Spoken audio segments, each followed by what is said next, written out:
My wife pointed at my feet as I entered. "Your Honor, this man came in flip-flops. That says who he is." I stayed silent. The judge asked for my full name. When I said it, she turned pale and whispered to her assistant. Then 2 federal agents entered and said 5 words that made my wife scream. Before we continue, subscribe to the channel and tell us in the comments what city you're watching us from. Raquel, the woman I slept with for 19 years. The woman I worked for every day of my life. The woman who knew every one of my weaknesses and decided to use them all at the same time.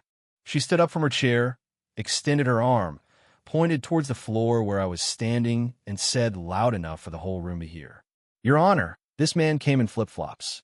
That sums up who he is." There were small, stifled laughs, but I heard them.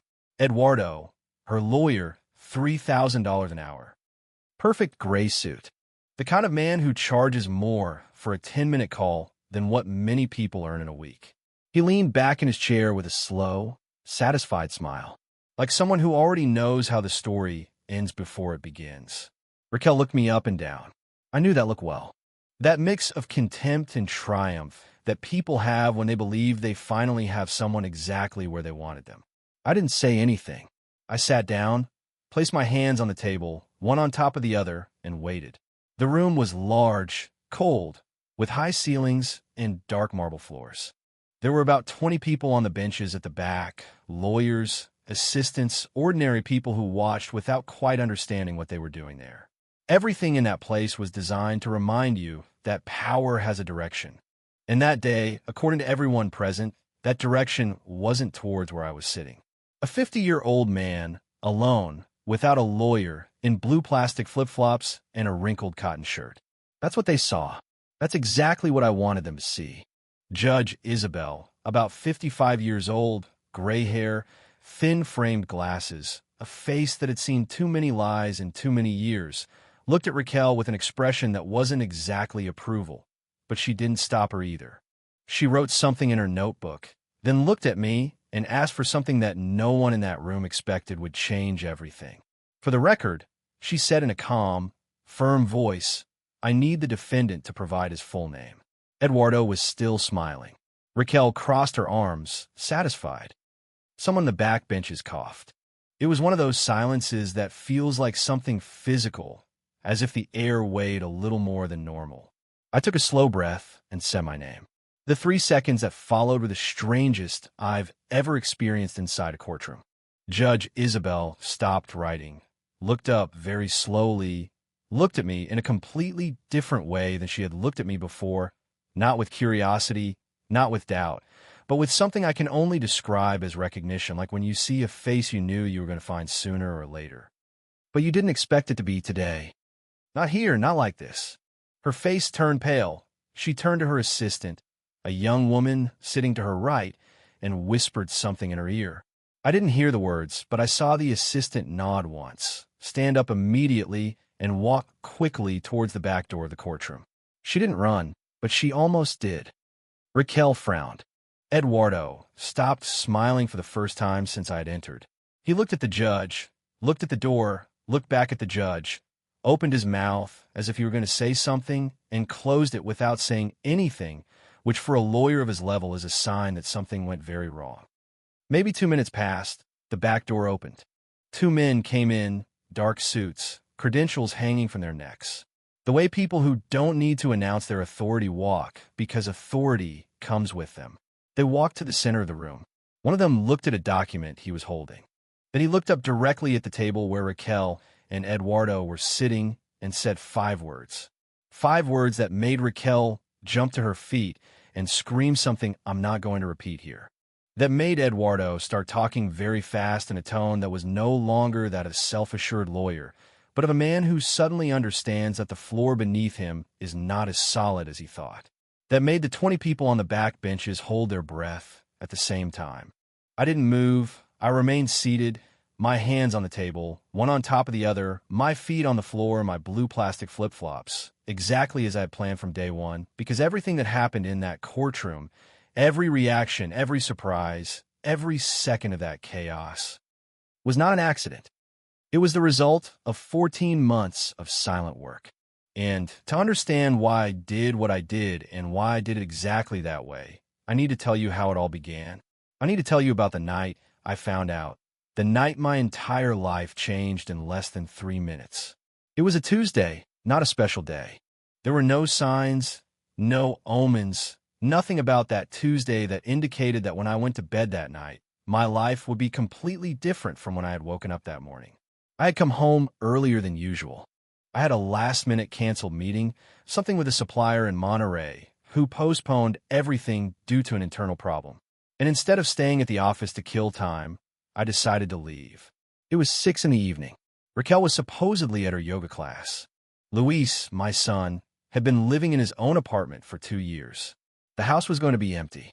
I liked that sometimes the silence of an empty house.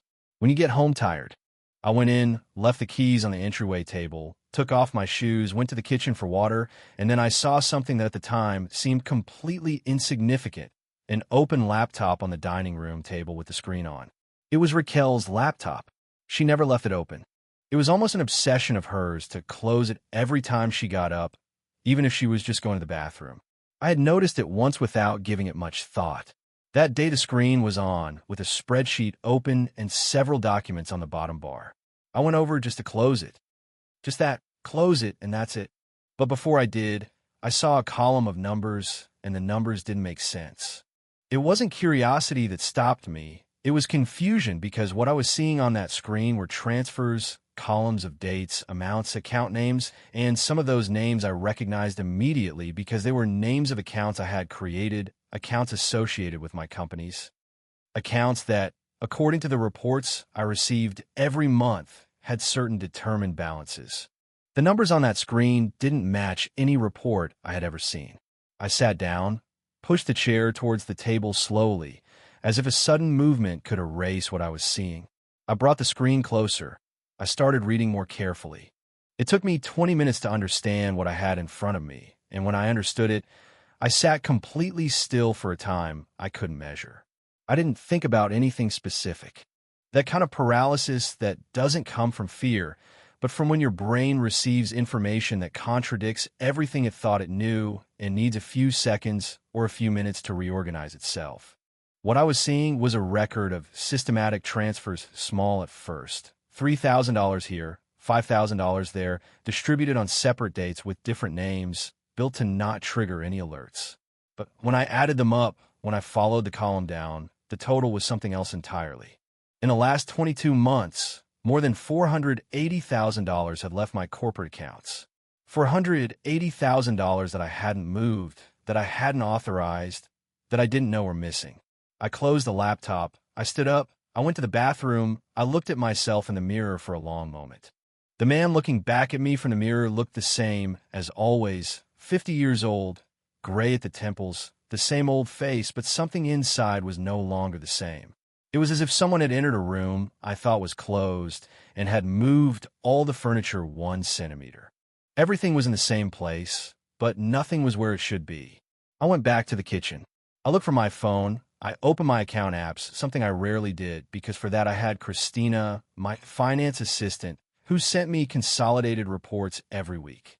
And that's when I understood the second part of the problem. The reports Christina sent me weren't lies. They were real. The balances she reported to me existed, but they existed in the wrong accounts. What I saw in my app as the balance of one company was actually the combined balance of that company plus the funds that had already been moved. Someone had modified the format of the reports so that the numbers would match, so that I would never see the difference. Someone who knew exactly how my internal system worked. Someone who knew what I checked and what I didn't check. Someone who lived with me. That night Raquel arrived at 9. She came in with that energy she sometimes brought from yoga, relaxed, in a good mood, talking about something that had happened in class. She gave me a kiss on the cheek, asked if I had eaten. I told her yes, that I had heated something up. She asked if I was okay because I looked quiet. I told her I was tired. She wanted to take a shower. I stayed sitting on the same couch where I had been for the last 2 hours with my phone in my hand, looking at the numbers, and I made the first important decision of everything that came after. I wasn't going to say anything yet, not because what I had found that night was an answer, but it was also the beginning of 20 new questions. Since when? How much in total? Where had those funds gone? Who else was involved? Was it Raquel alone, or was there someone else helping her from the inside? I couldn't go to a lawyer with a screen I'd seen by accident. I couldn't call the police with suspicions. I couldn't confront Raquel without her erasing everything in 48 hours. I needed to know exactly what had happened. Everything, every penny, every name, every date. And for that I needed time. I needed Raquel to believe I knew nothing. That night, I slept next to her normally, or what was normally for me at that moment. Eyes closed, even breathing, head completely active, processing everything in silence while she slept without a problem 30 centimeters away from me. The next day, I called Christina. Christina had been working with me for 8 years. She was the person who knew the most about my finances after myself. When I told her what I had found, there was a silence on the other end of the line that told me everything I needed to know before she opened her mouth. Mauricio, she said slowly, I've been trying to balance some discrepancies in the quarterly reports for 3 months. I thought it was a system error. I thought it was me. It wasn't her. It wasn't the system. I asked her not to say anything to anyone, to keep sending the reports exactly the same, not to change anything, and to start documenting everything she could find in silence. That was the second decision, and it was the one that changed everything, because what Christina found in the following weeks wasn't just a money problem. It was something much bigger, something that involved not only Raquel, but someone else. Someone I would have never imagined was sitting on the other side of this story long before I walked into that courtroom with my blue plastic flip-flops. But that comes later. It took Christina 11 days. 11 days in which I continued to live exactly as I always had. I got up every morning at the same time. I had breakfast with Raquel when we happened to be at the same time.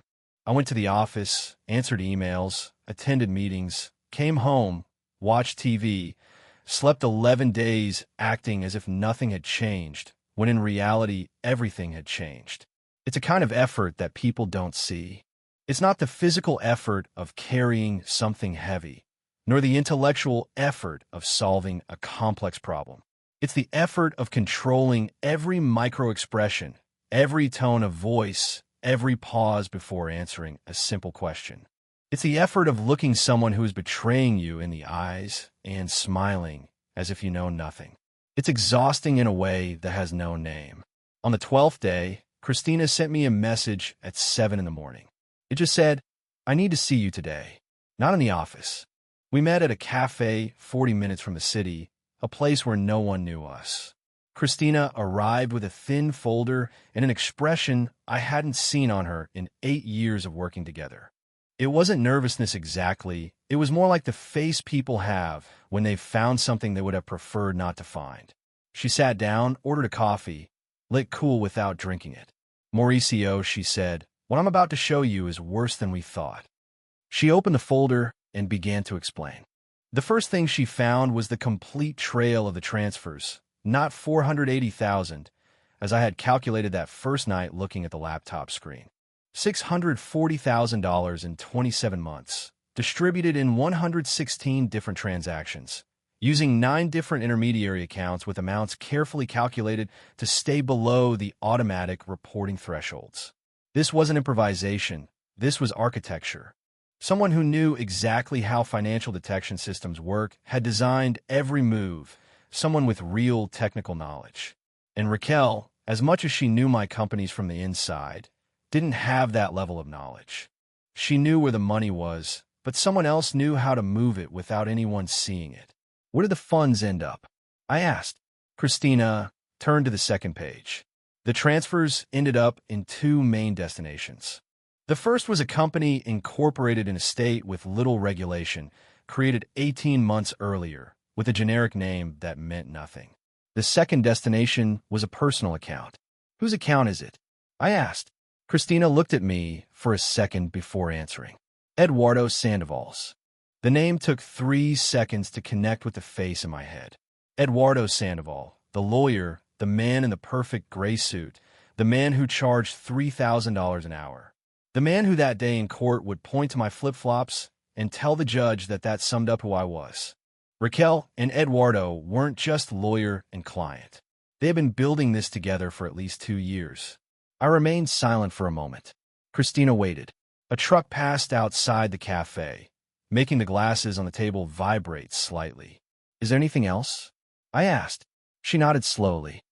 "The company they set up," she said, "has contracts. Service contracts signed with 2 of your companies.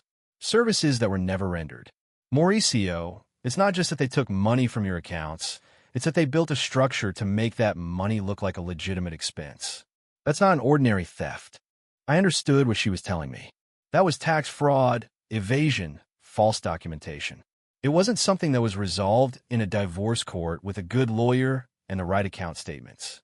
It was something that, if presented to the right authorities with the right documentation, could end in a completely different way than what Raquel and Eduardo were planning. But for that, I needed something I didn't have at that moment. I needed solid evidence, not a folder with printouts from a cafe. I needed records, certificates, statements, a documentary chain of custody. I needed everything to be built in a way that no lawyer, no matter how expensive, could dismantle in a courtroom. "How much time do you need to formally document all this?" I asked Christina. She thought for a few seconds. "If you give me full access to all the systems and hire an external forensic accountant who isn't linked to any of your companies," she said, "between 4 and 6 months to have something that will hold up legally." "Good," I said. "And in the meantime," I replied, "nothing changes." Christina looked at me as if to make sure I understood what I was saying. "Raquel is going to keep believing you don't know anything." "Exactly. And Eduardo, too."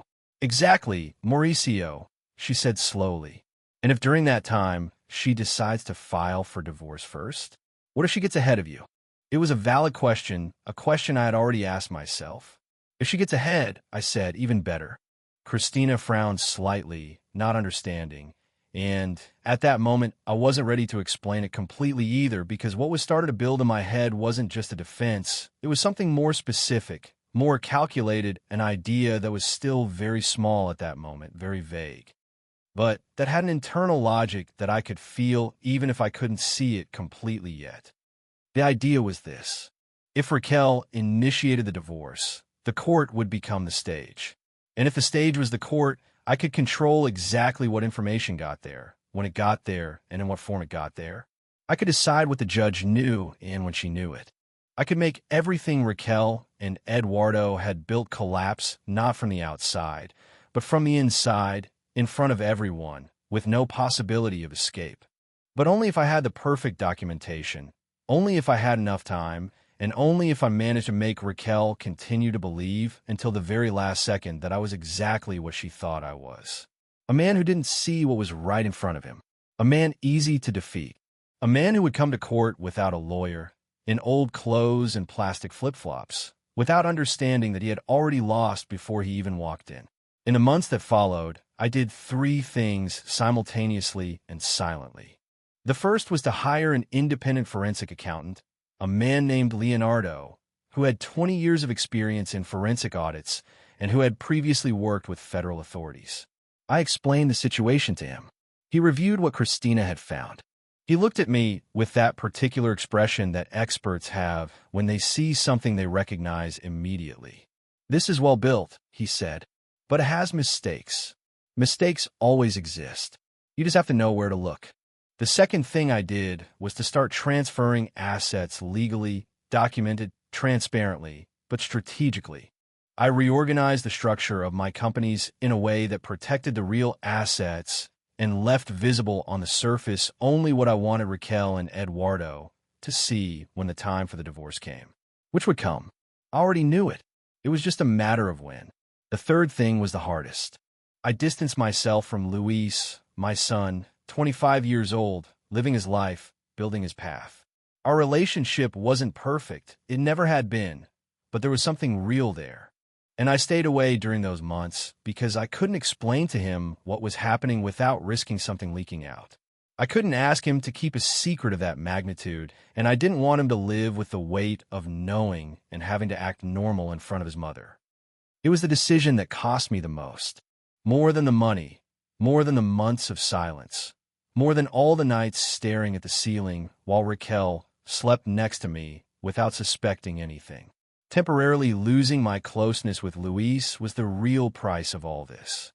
And I paid it because what was being built in silence was bigger than the stolen money, bigger than the divorce, bigger than the wounded pride of a man who had discovered betrayal on the screen of a laptop on an ordinary Tuesday.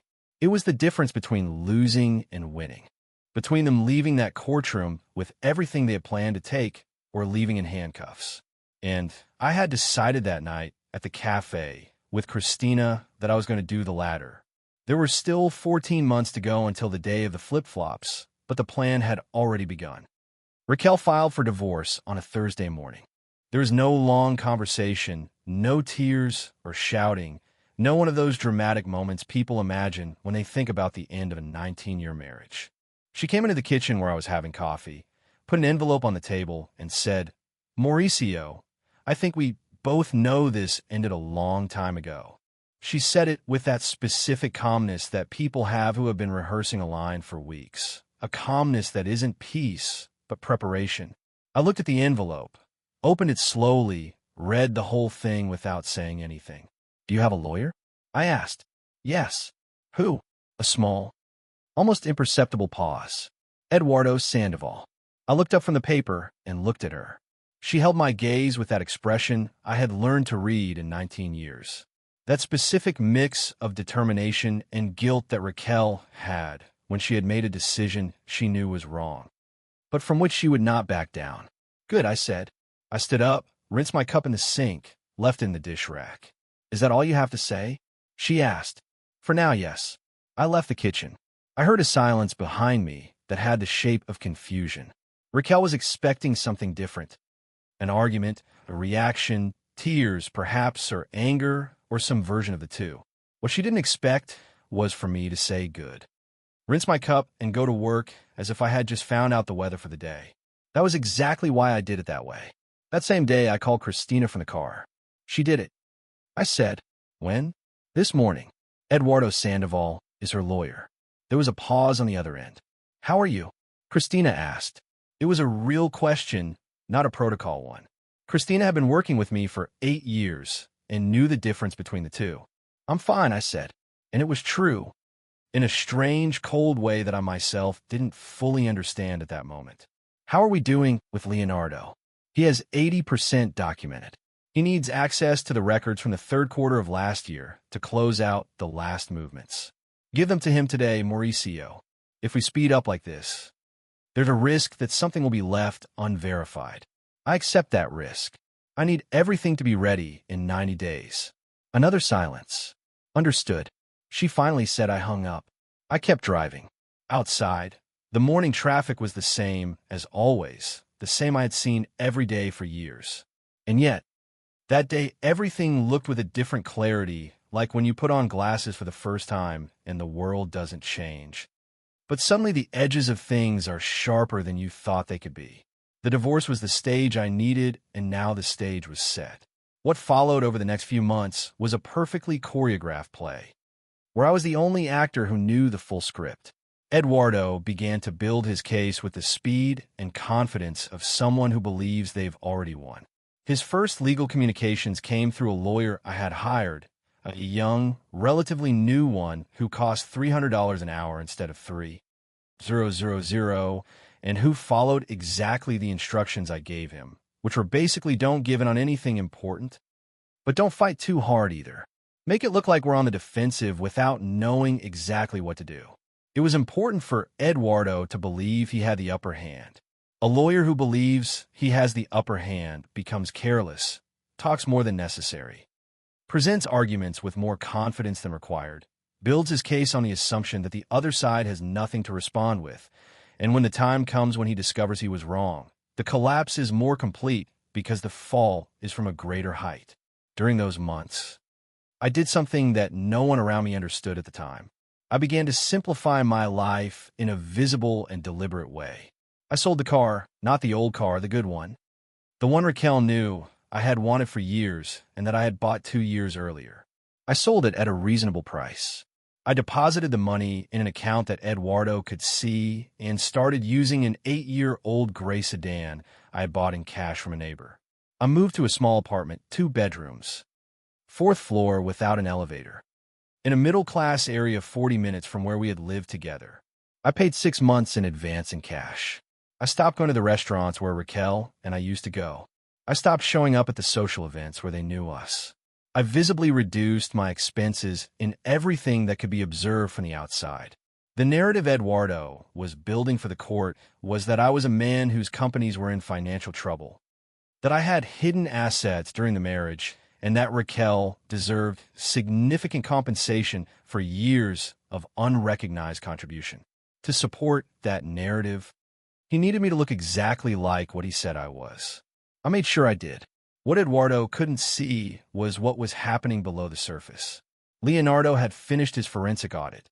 The final document was 94 pages long, 116 documented transactions, certified bank records, electronic correspondence recovered from servers that Raquel and Eduardo thought they had erased, fake contracts with verifiable signatures, a complete, uninterrupted chain, connecting every penny moved to the destination accounts and to the people who had authorized each movement.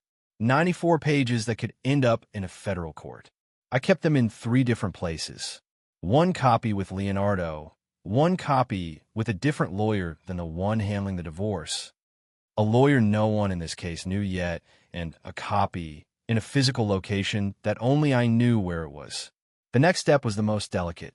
There was a specific moment in the divorce process, a preliminary hearing where both parties present their initial position to the assigned judge, which Eduardo was going to use to set the tone of the case.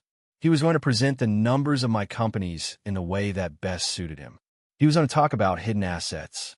He was going to build in front of the court the image of a man who had spent years handling money opaquely, while his wife lived without real information about her financial situation.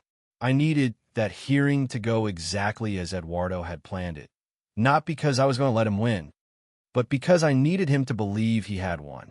A week before that hearing, I did something no one expected. I fired my young lawyer.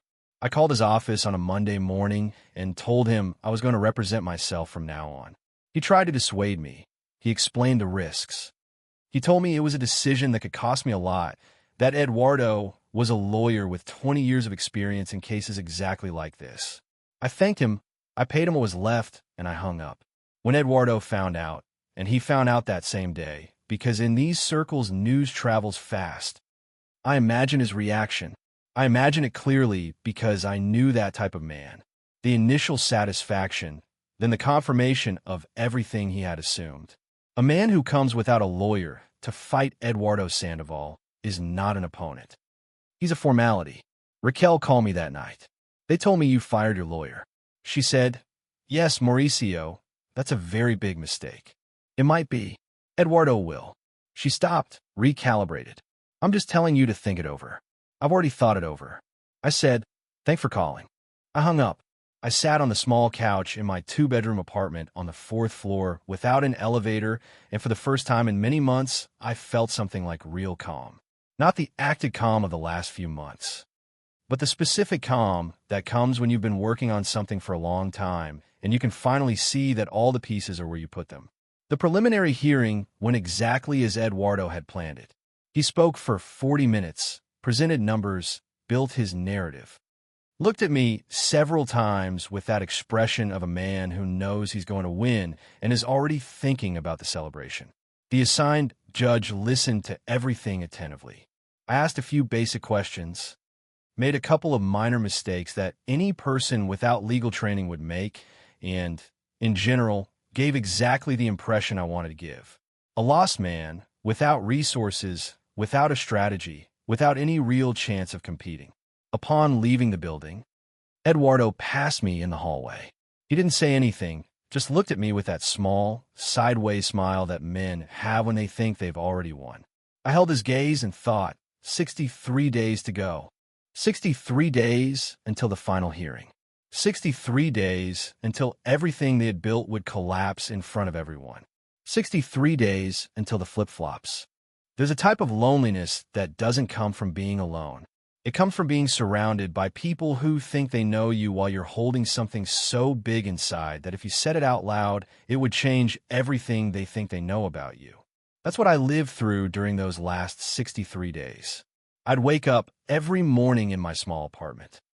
No elevator, with a window overlooking a parking lot and nothing particularly inspiring. And I do the same thing as always: coffee, shower, simple clothes, the gray sedan in the parking lot below, the usual traffic, the office, the meetings, the emails, the external life of a man who, according to everyone who knew him, was going through the worst moment of his life with a quiet resignation that some interpreted as maturity and others as defeat.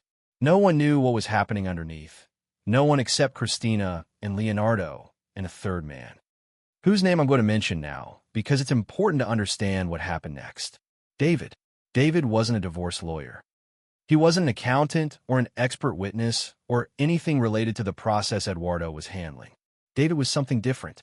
He had spent 15 years working in the financial crimes unit of a federal agency before opening his own private consulting firm. He was the kind of man that when you look into his eyes, you realize he's seen enough for very few things to surprise him. I contacted him through Leonardo, who knew him from a previous case.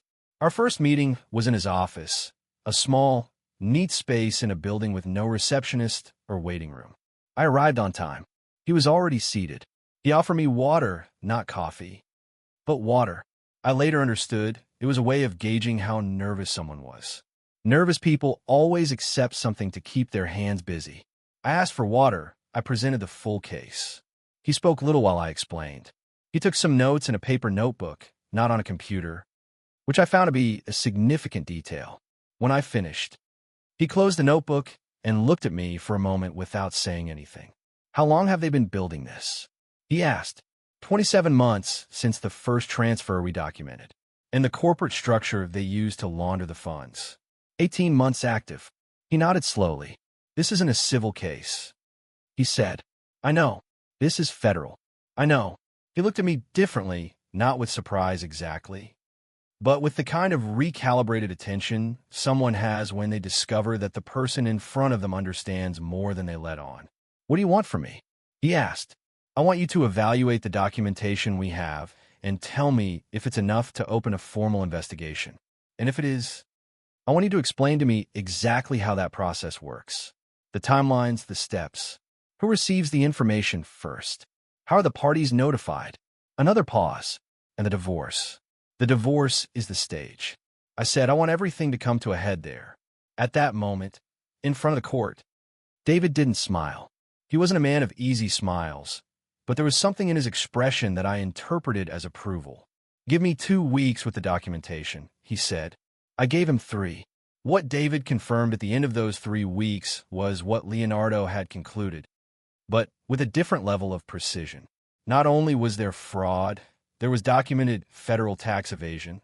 There was use of financial instruments to conceal the origin of funds. There was falsification of commercial contracts with signatures that could be verified through graphological analysis, and there was enough for a federal prosecutor's office to open a formal investigation if it received the correct documentation presented in the correct way by the correct people. "Can you present this?" I asked him. "I could do something better," he said. "I can make sure it gets to the right people within the system, people I know, people who will understand the magnitude of this from the very beginning. How long for it to become active? If everything is in order, between 4 and 6 weeks from when I present it." I looked at the calendar mentally. The final divorce hearing was scheduled for 41 days later. I needed to be before that date. I said. David calculated in silence. "It's going to be tight. I know. If the timing doesn't work out, there's no way to force the process. Federal investigations have their own rhythms." "I understand," I said, "but I'm confident it will work out." It wasn't blind faith. It was calculation. I had reviewed the timelines multiple times. I had built the plan with margins of error. If David presented the documentation in the next 5 days, the normal federal timelines would place the notification to the parties approximately 10 days before the hearing. It wasn't perfectly exact, but it was exact enough. David presented it in 4 days. What followed was the strangest period of that whole process. Because once the documentation was in the hands of the right people, I couldn't do anything else.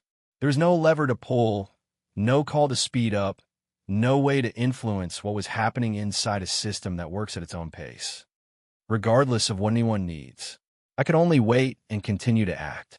During those weeks, Eduardo sent several communications through the legal process. Some were about specific assets he wanted to be included in the division. Others were about company valuations that his experts had done and that conveniently came to numbers much higher than any reasonable valuation. Everything was built so that at the final hearing I would arrive with no real defense. No technical argument. Nothing to respond to a case he had spent months preparing. I answered everything minimally, enough not to seem completely absent, but without presenting anything that revealed what I really had. It was during those days that I thought about Luis. I had seen him twice in the last 8 months. Twice in 8 months with my own son, when we used to see each other every 2 or 3 weeks. He had noticed the distance without understanding it. He had called me several times with that specific tone of adult children when they feel something is wrong with a parent and they don't know how to ask directly. One night, I called him not to explain everything. I still couldn't, but to tell him something I needed him to hear before the day of the hearing arrived. "Luis," I said when he answered, "I want you to know that everything I've done in this time, I've done it thinking that when it was over we could talk for real. You and I." Silence on the other end. "Dad, are you okay?" "Yes, I'm going to be okay. I just wanted you to know that." I hung up before he could ask more. Not because I didn't want to talk to him, but because if I kept hearing his voice, I was going to tell him things that it wasn't time to say yet.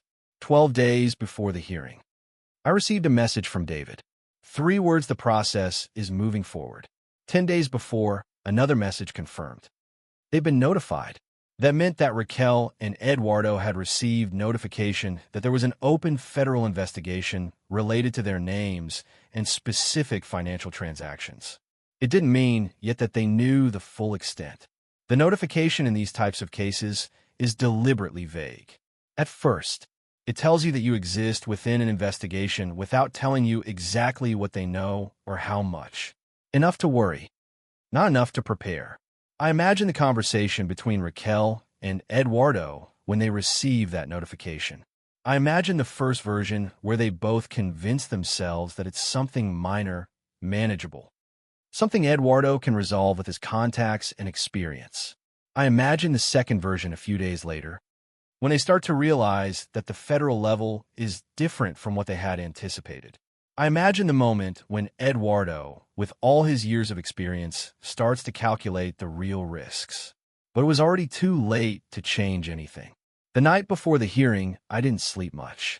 Not because of nerves, or not just because of nerves, but because there was something in that moment of wakefulness in that small apartment with a window overlooking the parking lot that I wanted to feel completely before it happened. Tomorrow I was going to enter that courtroom without an expensive lawyer, without a $3,000 suit, without any of the external symbols people use to communicate that they deserve to be taken seriously. I was going to enter exactly as Raquel and Eduardo expected me to. I looked in the closet. At the back, in a plastic bag I had stored weeks earlier, were the blue plastic flip-flops. The same ones I had bought at a discount store for $4.50. I took them out, put them next to the bed, lay down, and thought about something my father told me once when I was maybe 12 and had lost a game of something. I don't remember what. And I was more affected by how I looked in front of others than by having lost itself. He told me, "He who needs to appear powerful is not yet." I closed my eyes. Tomorrow was the day of the flip-flops. I woke up at 5:40 in the morning without an alarm. It wasn't a sudden or anxious awakening. It was that kind of clean awakening you have when your body knows something important is going to happen and decides to spare you the process of resisting the morning. I opened my eyes, the ceiling of the small apartment, the window with the gray light of before dawn, the sound of a truck passing outside on the street. I lay still for a few minutes, not thinking about anything specific, just letting the day come in slowly. Then I got up, went to the kitchen, made coffee, drank it standing in front of the window, looking at the empty parking lot below. There was a pigeon on the edge of a dumpster that looked at me for a moment and then flew away. I don't know why I remember that detail. I guess when a day is going to be important, your memory records things it normally discards. I showered. I shaved carefully, more carefully than usual, not because I wanted to look good exactly, but because there was something in that slow, methodical act that helped me organize my thoughts. Like a ritual before something that requires total concentration. I got dressed. The beige pants I had bought 3 weeks earlier at a thrift store, the cream-colored cotton shirt unironed, with that kind of wrinkle that doesn't come from carelessness, but from being folded and stored without much care. I put on. I looked at myself in the bathroom mirror, a 50-year-old man in clothes that cost no more than $40 in total. I went to the bedroom. The blue flip-flops were next to the bed, exactly where I had left them the night before. I picked them up, put them on the floor, looked at them for a second for $1.50. I put them on. I took my folder, a simple brown cardboard folder, no brand, with some papers inside that anyone would assume were the basic documents of a man who comes to a courthouse without really knowing what he's carrying. And I left the apartment. The gray sedan started on the first try.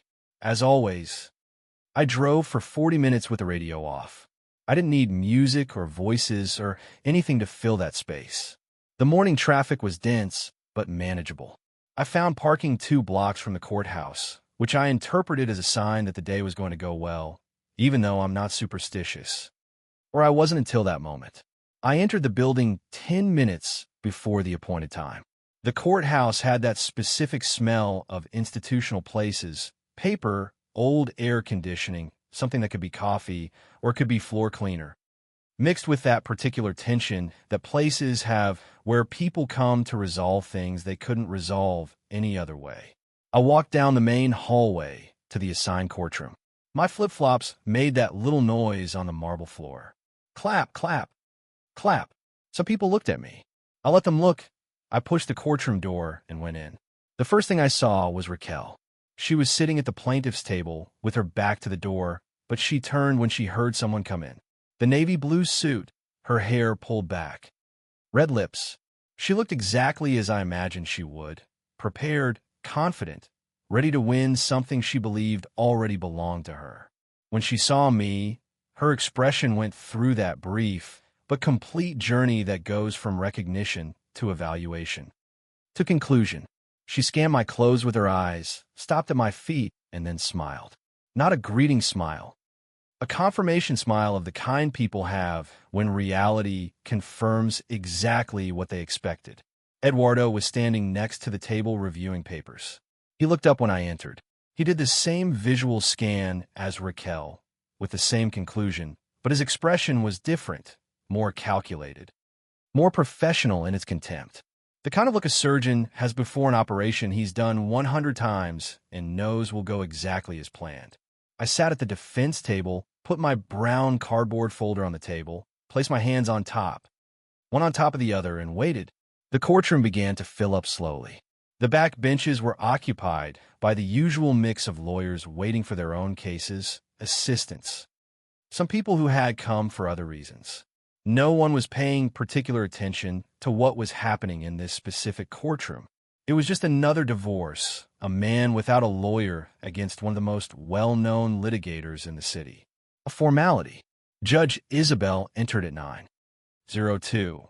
I saw her at that moment for the first time in person, although David had given me basic information about her before that day. 55 years old, 30 years in the judicial system, the last 8 in a jurisdiction that included, among other things, cases of federal financial crimes. A woman who had seen enough for very few things to take her by surprise in a courtroom. She sat down, arranged her papers, put on her glasses. "Good morning," she said in that calm, firm voice of people used to being listened to without needing to raise their tone. "We'll begin with the registration formalities. I need both parties to identify themselves for the record." Eduardo stood up first. Eduardo Sandoval, representing Mrs. Raquel. And then it happened. Before the judge could address me, before I said anything, Eduardo did what he had been wanting to do for weeks. He stood up completely, extended his arm, and pointed at my feet with a gesture that had no legal justification, but had every intention of establishing something in front of the court before any real argument began. "Your Honor," he said in that voice of man used to filling rooms, "before we continue, I'd like to point out something I consider relevant to the context of this case. This man pointed at me, at the floor and my flip-flops. He came to this courthouse in flip-flops to a formal legal hearing, in a case involving significant assets. He paused deliberately. That, with all due respect, sums up who he is. Raquel covered her mouth with 2 fingers, but she couldn't hide the smile. There was a sound from the back benches, small, contained, but real. Judge Isabel looked at Eduardo with an expression that was neither approval nor disapproval. It was the expression of someone who is recording information without yet showing what she's going to do with it. She wrote something in her notebook, and she looked at me. I hadn't said anything. I hadn't changed my posture. I hadn't moved my hands. I hadn't let any emotion show on my face. I simply looked back at her and waited. Good, the judge said in that tone of people when they decide to ignore something without completely ignoring it. For the record, I need the defendant to provide his full name. I took one slow breath and said my name. For the first 2 seconds, nothing happened. The judge was looking at her notebook, starting to write the kind of automatic movement someone makes who has written thousands of names on thousands of records and whose hand acts before the brain fully processes what it hears. But then her hand stopped. I saw the exact moment it stopped. The pen still on the paper. The pause, which wasn't a pause of someone thinking, but a pause of someone recognizing. She looked up very slowly. She looked at me, and I saw something in her eyes that has no exact name, but that I recognized immediately.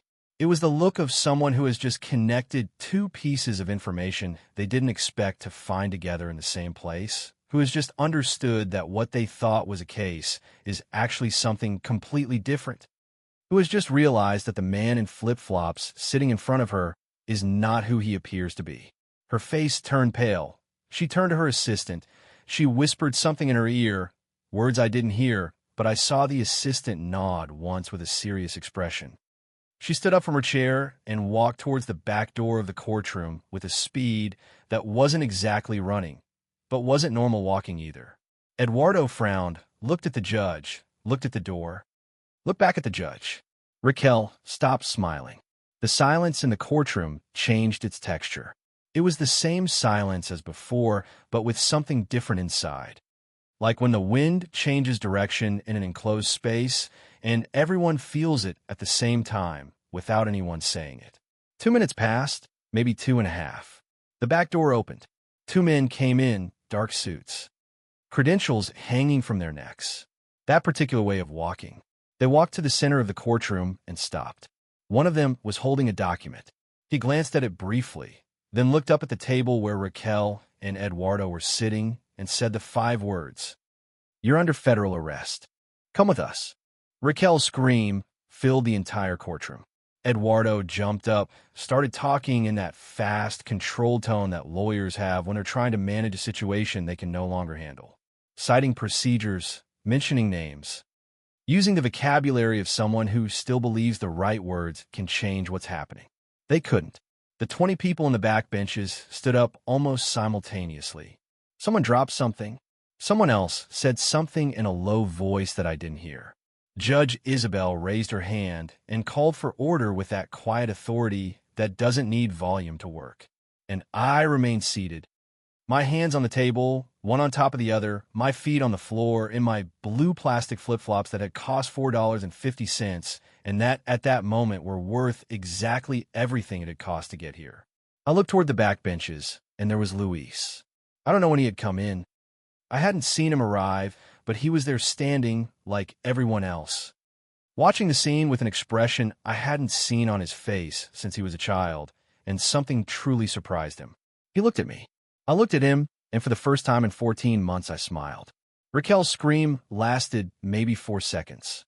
For seconds that filled every corner of that room in a way that has nothing to do with volume, but with what was inside that sound. It wasn't just surprise. It wasn't just fear. It was the specific sound of someone who in an instant sees something they had built for a long time and believed was completely secure collapse. I heard the whole thing without moving. The 2 agents approached the table with that professional calm of people who have done this enough times not to need to hurry. One of them addressed Eduardo. The other positioned himself near Raquel, who was still standing with one hand on the table and the other in the air, as if she were looking for something to hold on to. "This is a mistake," Eduardo said. He said it firmly, with that voice of a man who has spent 20 years convincing entire courtrooms that he's right. But there was something different in that voice now. A small crack that probably only someone who knew him well could detect. I didn't know him well, but I detected it anyway. "I have procedural immunity within this courtroom," he continued. "I'm the representing attorney for the plaintiff in an active case." "You can't, Mr. Sandoval," the agent said with a calm that was almost considerate. "Procedural immunity doesn't apply in cases of federal investigation for fraud and tax evasion. You have the right to remain silent. Anything you say can be used against you." Eduardo shut his mouth. It was a brief moment, less than a second. But it was the moment when the $3,000 in our Eduardo Sandoval, the man in the perfect gray suit, the man who had pointed to my flip-flops with such confidence 2 minutes earlier, understood that the rules of the game he had been playing had completely changed and that he didn't have a new manual. Raquel looked at him in that exchange of glances between them. I saw something I didn't expect to see, not complicity, but mutual guilt. That moment when two people who built something together simultaneously understand that what they built is collapsing and that each one will need to decide very soon how much of the weight of the collapse they're willing to carry alone. Judge Isabel observed everything from her position with that expression of someone who is processing multiple levels of information at the same time. Then she looked at me. "Mr. Mauricio," she said, "given the development of this situation, this hearing is temporarily suspended. I ask you to remain available to be contacted by the court in the coming days." "Of course, Your Honor," I said. My voice sounded calm because it was. The agents escorted Raquel and Eduardo to the side door of the courtroom. Raquel walked with that specific rigidity of people who are using all their energy not to lose their composure externally, while inside everything is falling apart. Eduardo walked without looking at anyone. Head up, shoulders back. That body language of a man who is still processing whether what is happening is real. The door closed behind them. The room fell silent for a moment that no one knew exactly how to fill. Then the murmurs began. The people in the back benches began to move, to exchange words in a low voice, to gather their things with that mix of discomfort and fascination that people have when they've witnessed something they didn't expect to witness and still don't know how to process it. I picked up my brown cardboard folder, stood up, and walked towards the back benches towards Luis. He had sat down when things started to calm down. He was leaning forward, elbows on his knees, watching me approach with that expression that hadn't quite defined itself yet, because it had too many things inside at the same time to become just one. I sat next to him. For a moment, neither of us said anything. "When did you know?" he finally asked. 14 months ago. He processed that in silence. "And you didn't tell me anything." It wasn't exactly a question. It was the out-loud version of something he was organizing as he said it. "I couldn't," I said. "If you knew, you'd have to act normal around her. I couldn't ask that of you. I'm your son." "Exactly," I said. "That's why I didn't ask you."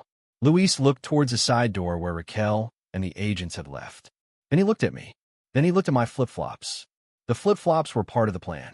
From the beginning, he exhaled slowly a sound that was half disbelief and half something that didn't have a name yet.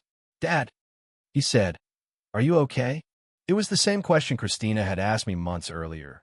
But in Luis's voice it sounded different, more direct, more essential, like the questions that only people who have known you since before you became who you are now can ask. "Yes," I said. "I'm going to be okay." And this time, I said it in a different way than I had said it all the other times in the last 14 months.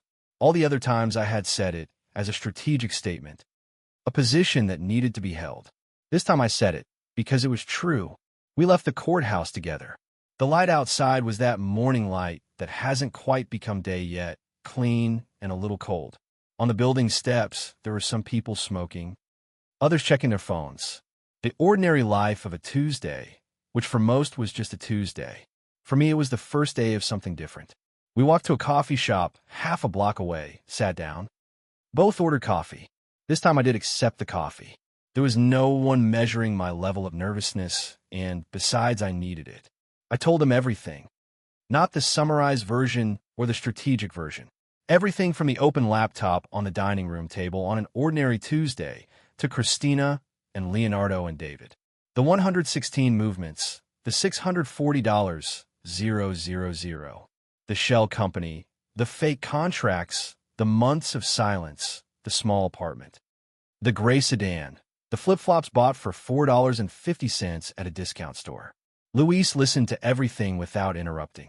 When I finished, he was quiet for a moment, looking at his cup. Why the flip-flops? He finally asked specifically, why not just show up in normal clothes and let the legal process do its job? It was a good question, one that deserved a real answer, because Raquel and Eduardo had built a narrative. I said, a story about who I was, a man without resources, without vision, without real ability. That narrative was the basis of their whole case. If I showed up with a good lawyer and presentable clothes, they could adjust the narrative. They could say I had found last-minute help, that someone had lent me money, that appearances didn't reflect reality. But if I showed up exactly as they expected, even worse. If I showed up more disheveled than they expected, they would relax. Eduardo made the comment about the flip-flops because he couldn't resist, because he was so sure he had one that he needed to show it. And at that moment of maximum confidence, when he made that gesture in front of the whole courtroom, that's exactly when everything collapsed. Luis looked at me for a moment. You made them build their own trap. They already had it built. I said, I just made sure they were inside when it closed. A truck passed outside the coffee shop. Someone at the next table laughed at something the person in front of them said. The world was still the world, indifferent and constant. Exactly the same as always. But something inside me had finished settling into place. It wasn't triumph exactly. It wasn't relief either, although there was some of that. It was more like that feeling you have when you've been carrying something heavy for a long time and you can finally put it down. Not the euphoria of the winner, but the stillness of the one who is finished. And now? Luis asked. Now I said, I hope the legal process runs its course, that everyone faces what they have to face. And in the meantime, I'm trying to remember how to live without carrying this.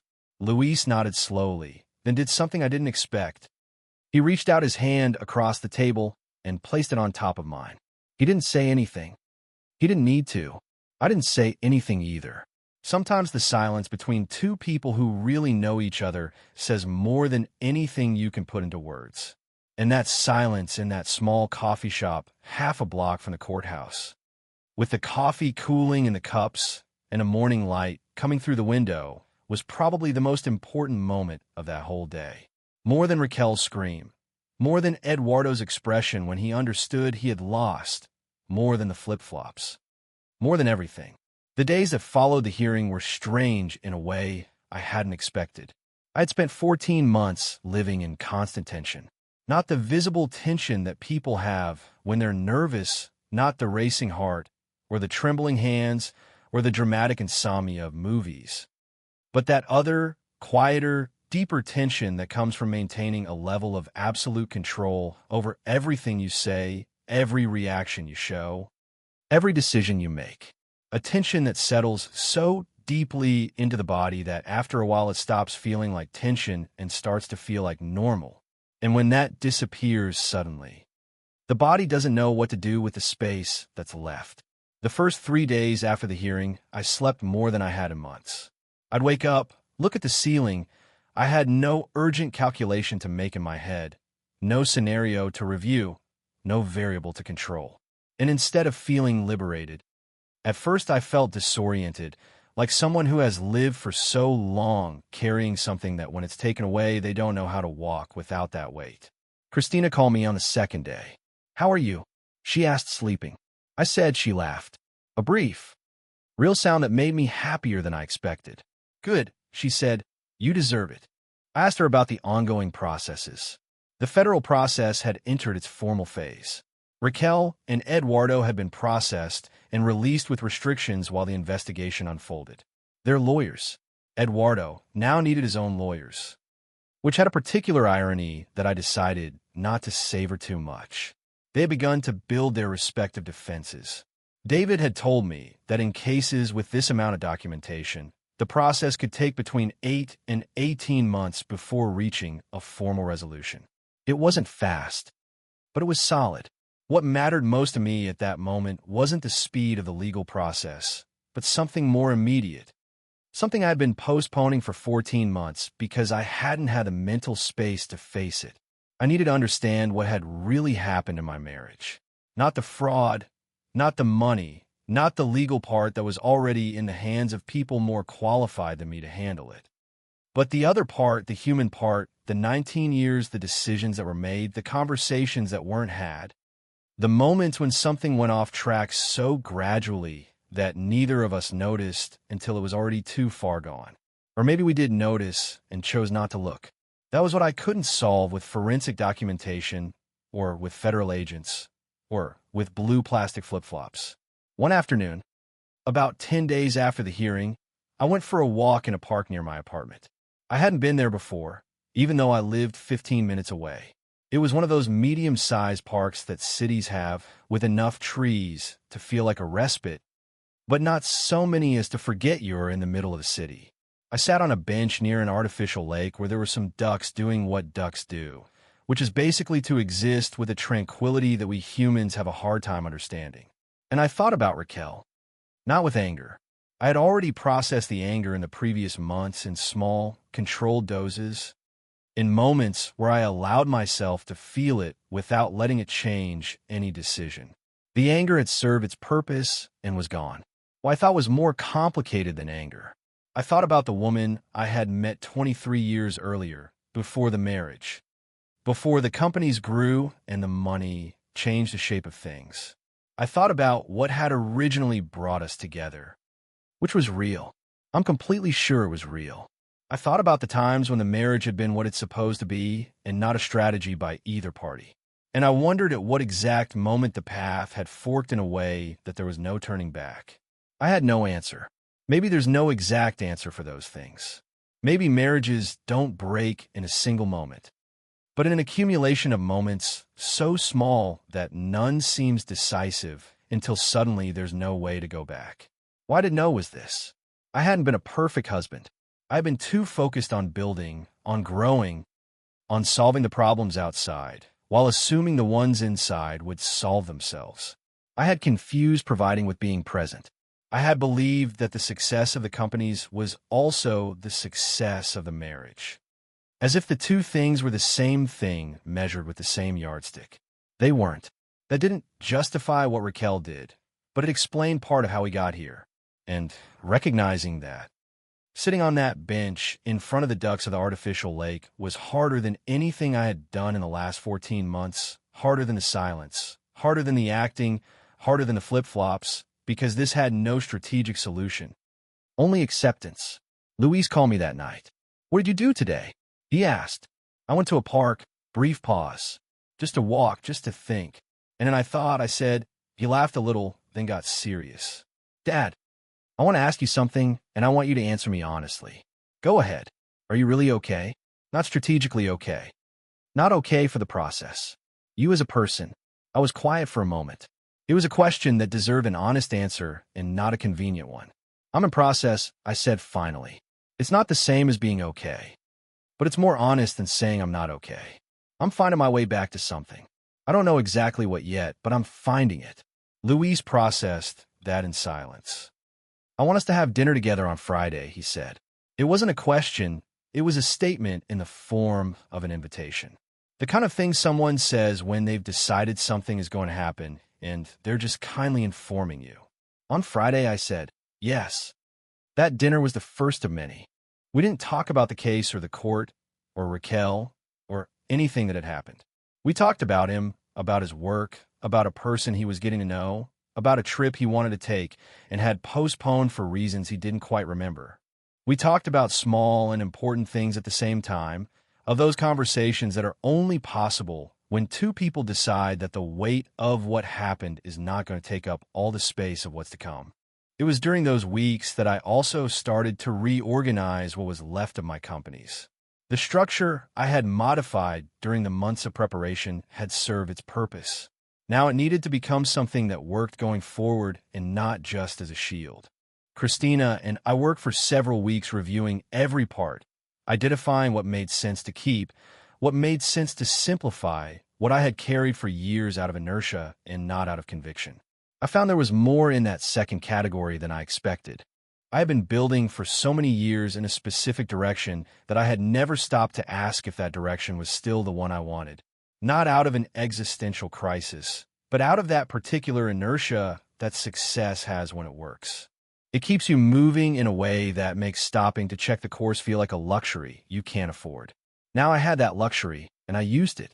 I decided to close 2 of the companies that had grown in a direction I was no longer interested in.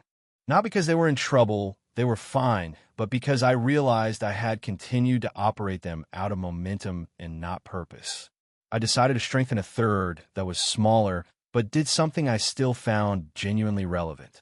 They weren't dramatic decisions, they were quiet decisions made from a different place than where I had made decisions in a long time, from a place where fear wasn't the main driver. David updated me every 2 weeks on the progress of the federal process.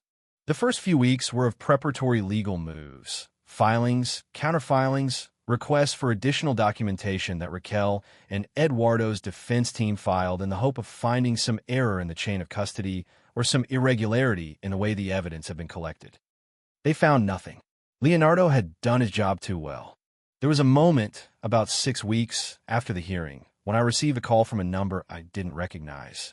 I answered. It was the voice of a woman who identified her client as Raquel and asked if I was willing to consider an out-of-court settlement on terms that would be described in a formal meeting. I was silent for 3 seconds. Tell your client, I replied calmly, that the process is running its course and that I have no interest in parallel agreements.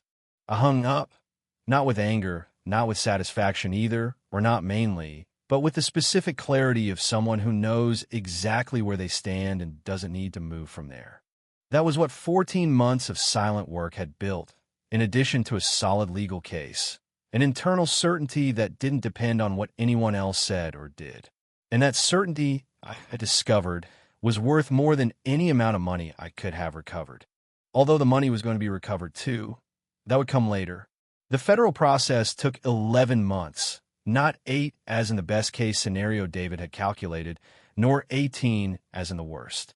11 months in which the legal machinery did what legal machinery does when it has solid documentation and qualified people operating it. It moved slowly, methodically, with no visible drama from the outside, building each step on the previous one, until there was no space left where Raquel or Eduardo could move without running into something that blocked them. The resolution came on a Wednesday morning. I wasn't in court that day. I was in my office when David called me. I answered on the second ring. Mauricio, he said, it's over. 2 words were enough. Raquel received a sentence of 4 years with the possibility of reduction for cooperation. Eduardo received 6. The difference reflected something David had explained to me months earlier, that in cases where 2 people build something together, usually the one with legal training receives a longer sentence because the system rightly assumes that the technical knowledge of the process was decisive for the fraud to work for so long without being detected. Eduardo Sandoval, 6 years, the man in the perfect gray suit who charged $3,000 an hour and who had pointed at my flip-flops in front of an entire courtroom with the confidence of someone who never imagines the floor can move under their feet. The floor moved.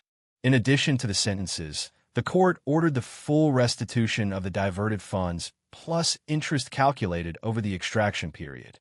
The final number, with everything included, exceeded $800,000. Part of it came from assets Raquel had in her name.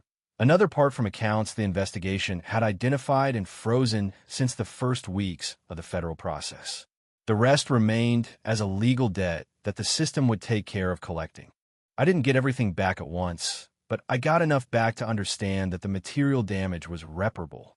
The other damage, the one that has no number or bank account or judicial resolution, was more complicated. But I already knew that from the park bench with the Ducks weeks before. That damage is repaired in another way and at other times. I called Christina when I hung up with David. I know, she said when she answered. They told me 10 minutes ago. How are you? I asked. There was a small pause that told me the question had taken her by surprise. Christina wasn't a person used to being asked how she was in the middle of a results update. Good, she said, relieved. It was a long time carrying this. For you too. For me too, she confirmed. I told her something I had wanted to tell her for months and had postponed because there was always something more urgent to attend to. I told her that without her the plan wouldn't have worked, not as a protocol or as a courtesy, but because it was completely true. Christina had found the first discrepancies. She had documented in silence for months. She had carried information that could have cost her dearly if something had gone wrong. She had done anyway. Mauricio, she said when I finished. You would have found a way anyway. Maybe, I said, but it would have taken longer and I would have arrived alone. Brief silence on the other end. No one gets anywhere, completely alone, she finally said. She was right. I called Luis afterward. I told him the resolution calmly, without drama. He listened to everything. When I finished, there was a silence that wasn't uncomfortable, but reflective. The kind of silence someone needs when they're processing news that involves people they loved. Because Luis had loved his mother. That hadn't changed with what she had done. A son's love doesn't work that way. It doesn't have a switch that turns off when the person receiving it turns out to be different from who you thought they were. It works in a more complicated and more painful way than that. How do you feel? I asked him. I don't know yet. He said, honestly, I need time to know how I feel about this. That's okay. How do you feel? I thought about the answer for a real moment before giving it. Tired, I said, and ready to stop being tired. Luis laughed softly. That sounds like a good place to be. We arranged to have dinner on Friday, as we had done almost every Friday since that first dinner weeks before. It was a small ritual that had been established without either of us explicitly declaring it a ritual. We had just kept doing it because it worked, because it was good, because sometimes the most important things in life don't come with an announcement, but simply start to exist, and one day you realize you can no longer imagine them not being there. In the following months, I did some things that people who knew me found surprising. I sold the small fourth-floor apartment without an elevator and moved to a more comfortable place, not luxurious. Comfortable, with a window that overlooked something better than a parking lot. I had lived in a small apartment by choice, and it had been the right thing during that time. But that time was over, and there was no virtue in continuing to live in a way that no longer corresponded to anything real. I started going out more, not to the old places. Those belonged to a version of my life that was over, but to new places, different coffee shops. A book club that Luis dragged me to one Sunday, and that turned out to be more interesting than I expected. Walks in that park with the artificial lake where the ducks continued to exist with their characteristic tranquility, completely oblivious to everything that had happened in my life. I took up something I had left years before, without remembering exactly when or why. Playing guitar not well. I had never played well, but it didn't matter to play well. It mattered to have something in my hands that wasn't a phone, or a folder of documents, or a cup of coffee while I reviewed numbers. It mattered to have something that was just for me and for no one else. Leonardo sent me a bottle of wine when the case was resolved. Expensive, from a region I didn't know, with a handwritten note that simply said, "A job well done deserves something well done." I saved it for a specific occasion that hadn't arrived yet, but that I felt was going to arrive. David invited me for coffee a few weeks after the resolution. We met at a place near his office. We both ordered coffee without any nervousness measurement necessary. "What are you going to do now?" he asked me. "Less," I said. He raised an eyebrow. "Less quantity," I clarified. "More quality, fewer companies, fewer meetings, less of what works by inertia, more of what still really matters to me." David nodded slowly with the expression of someone who has seen enough cases to know that people who go through something like this usually go in one of two directions. Either they harden and build walls, or they become clear and build differently. "And the flip-flops?" he asked with something that in him was the closest thing to a smile. "I kept them." I said, "Why?" I thought about that for a moment. Because they remind me of something my father told me when I was a child, that he who needs to appear powerful is not yet. The flip-flops were the most honest version of that I have lived in my adult life. I entered that courtroom without any of the symbols you're supposed to need to be taken seriously. And it was the day I was taken most seriously. David nodded. He didn't say anything else. He didn't need to. There's something I learned in this whole process that I didn't expect to learn. I didn't learn it in the courtroom, or in the months of silent planning, or on Eduardo's face when the agent said the 5 words. I learned it on the park bench, at the Friday dinners with Luis, in the poorly executed chords of a guitar, on a Tuesday night for no particular reason. I learned it in the moments when nothing strategically important was happening, and it's this.